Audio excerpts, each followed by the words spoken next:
iniciamos un conjunto de entregas que buscan avanzar en la reflexión sobre la actual crisis de gobernabilidad por la que atravesamos. La democracia peruana ha adquirido lamentablemente una notoriedad negativa a nivel internacional con el récord mundial de 6 presidentes en 5 años.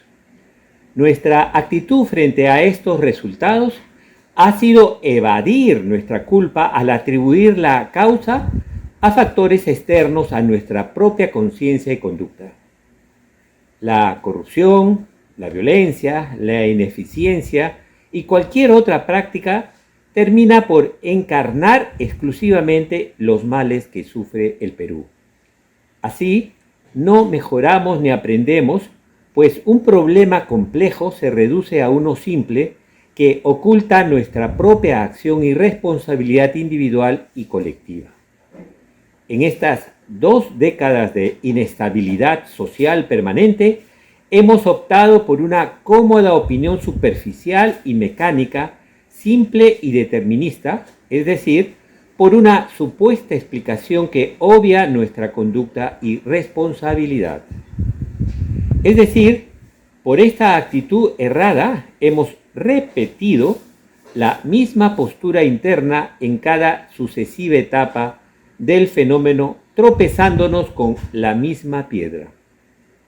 Aún ahora seguimos con este simplismo que nos lleva a interpretar la política peruana desde la aplicación de aspectos extrínsecos o externos, al margen y separados de nuestras opiniones y actos como ciudadanos. Contrariamente, la comprensión de dichas ideas y acciones en tanto componentes intrínsecos o internos son indispensables para una idónea comprensión de un proceso tan complejo. Tomemos conciencia de la necesidad imperiosa de considerar nuestras respuestas y justificaciones como un aspecto esencial a superar para una solución futura. En tal sentido, en el debilitamiento de la vida social, la cooperación y la solidaridad, nuestra indolencia juega un rol central. Por ello, la ciencia política del siglo XXI ha afirmado que la indiferencia expresada en la simplicidad de las respuestas frente a los candidatos y agrupaciones a gobernantes de turno son el primer escollo a superar. Un ejemplo que confirma el principio señalado es la tendencia mayoritaria en los procesos electorales del país por parte de la población a votar por candidatos en base al carisma o la simpatía que encarna, sin atender a sus programas, sus trayectorias y conocimientos, ni a su solvencia ética como profesionales.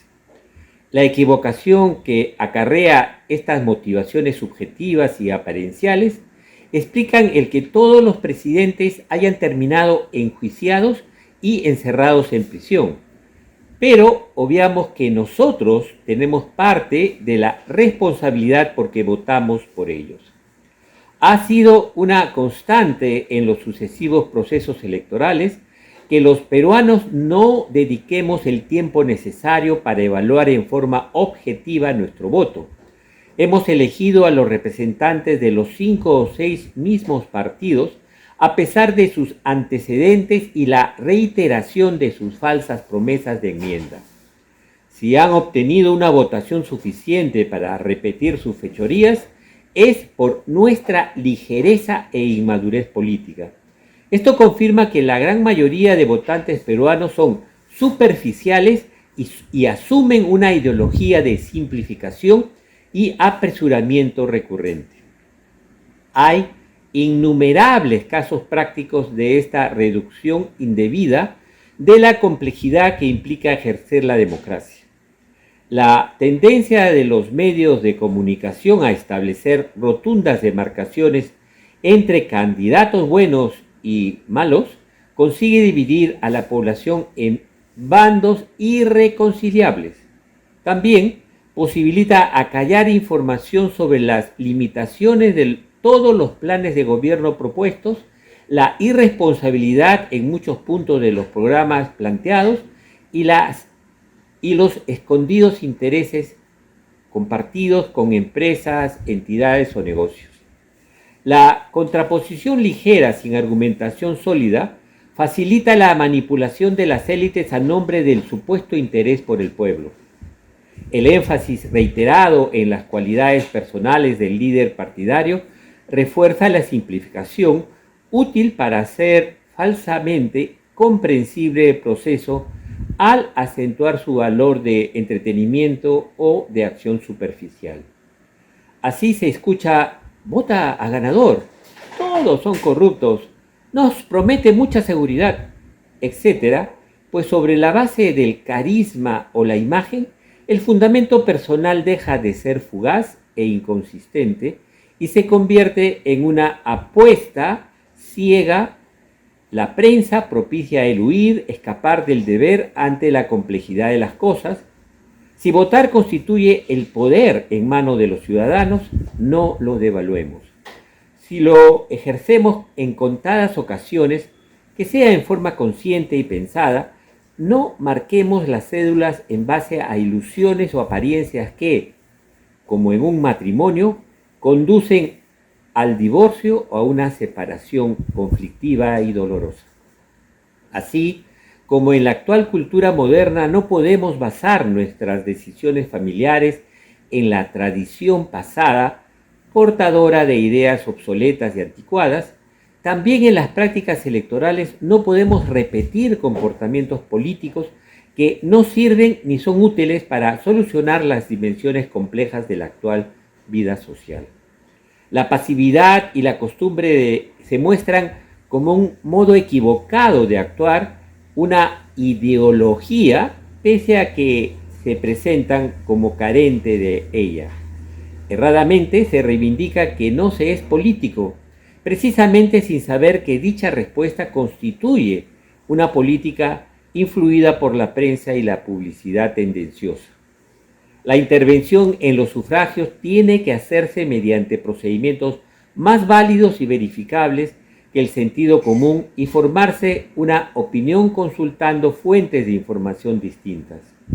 Si hasta en los juegos de azar se combinan opciones para optimizar el resultado, mayor razón si se trata de definir quiénes dirigirán la nación. Durante años hemos acrecentado nuestra crisis de gobernabilidad porque individualmente todos nos sentimos en capacidad de dar soluciones o respuestas bajo el supuesto de que peor no podemos estar.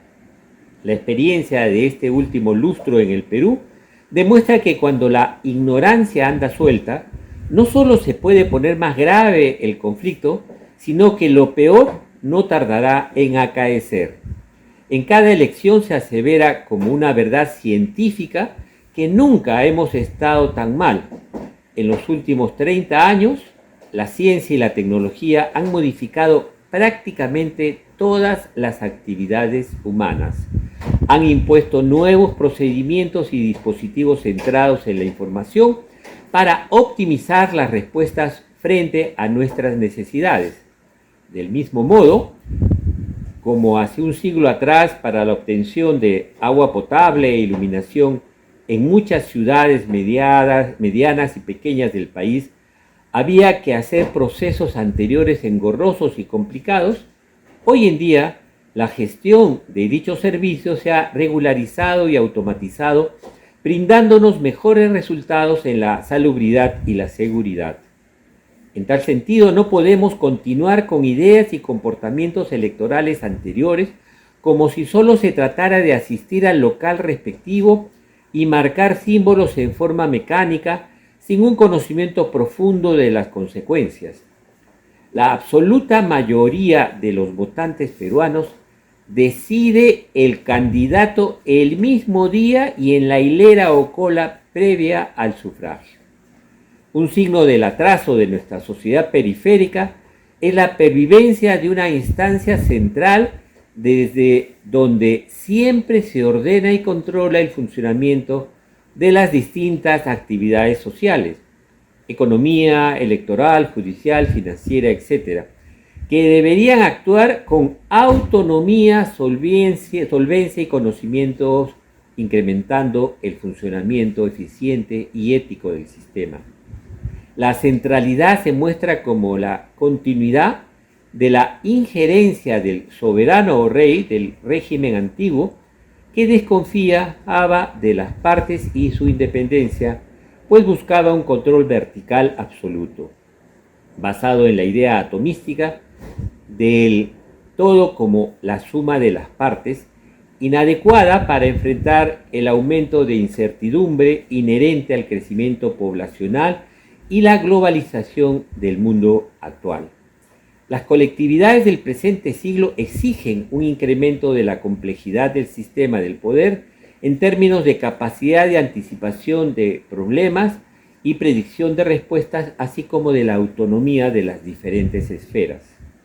Más que simples reformas políticas, el problema de la crisis sistémica del actual régimen político mundial y nacional impone un cuestionamiento generalizado de nuestros modos habituales de gobernar. Vivimos tiempos de innovación, no de reformas. Se trata de construir la teoría y la práctica de la democracia compleja del futuro, basada en la sinergia global, es decir, en la interacción de varios órganos independientes en la realización de una función articulada, lo que permite el incremento de los resultados debido a que actúan conjuntamente bajo el principio de que el todo es mayor que las partes.